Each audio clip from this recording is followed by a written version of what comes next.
সকলোকে মই মোৰ অন্য এটা ভিডিঅ'লৈ পুনৰ স্বাগতম জনাইছোঁ। আজি মই এটা আপোনালোকলৈ নতুন ৰেচিপি লৈ আহিছোঁ। তো ৰেচিপিটো হৈছে কাঁচকলৰ বাকলিৰ চাটনি। আপোনালোকে বাৰু কাঁচকলৰ বাকলিৰ চাটনি খাই পাইছেনে? যদি নাই পোৱা মোৰ ভিডিঅ'টো শেষলৈকে চাব আৰু ঘৰতে বনাবলৈ ট্ৰাই কৰিব। খুব সহজ হয়। চ' আহকচোন এতিয়া ভিডিঅ'টো চাওঁ আৰু মোৰ ভিডিঅ'বোৰ ভাল লাগিলে লাইক কমেণ্ট শ্বেয়াৰ আৰু ছাবস্ক্ৰাইব কৰি দিব আৰু ন'টিফিকেশ্যনটো অন কৰিবলৈ নাপাহৰিব। ঠিক আছে, এতিয়া ব'লক মইনো কেনেকৈ কাঁচকলৰ বাকলিৰ চাটনি বনাইছোঁ চাওঁ। কাঁচকলৰ বাকলিখিনি সৰু সৰুকৈ কাটি ল'লোঁ। তাতে মই অলপ নিমখ দিম। নিমখ দিয়াৰ পাছত অলপ পানী দি পিনে গেছত এইখিনি এতিয়া মই বইল কৰি দিম। এইখিনি বইল কৰি ল'লোঁ।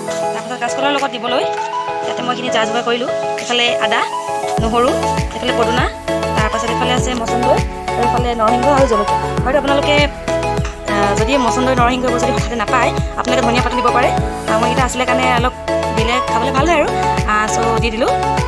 চ' ভিডিঅ'টো চাই থাকিব শেষলৈকে আৰু এতিয়া মই এইখিনি মিক্সাৰত দিম। তাৰপাছত দেখাই আছোঁ কেনেকুৱা হয় আপোনালোকক দেখাই আছোঁ। মই ইয়াতে এইখিনি দিলোঁ।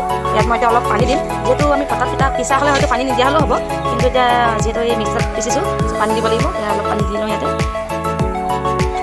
নিমখ অলপ দিব লাগিব। সোৱাদ অনুযায়ী নিমখ অলপ দিব লাগিব। এয়া মোৰ চাটনি ৰেডি হৈ গ'ল।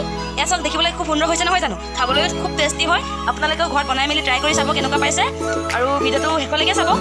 ভাল লাগিলে লাইক কমেণ্ট শ্বেয়াৰ আৰু ছাবস্ক্ৰাইব কৰি দিব। আৰু ন'টিফিকেশ্যনটো অন কৰিবলৈ নাপাহৰিব। চ' এতিয়া বাই বাই।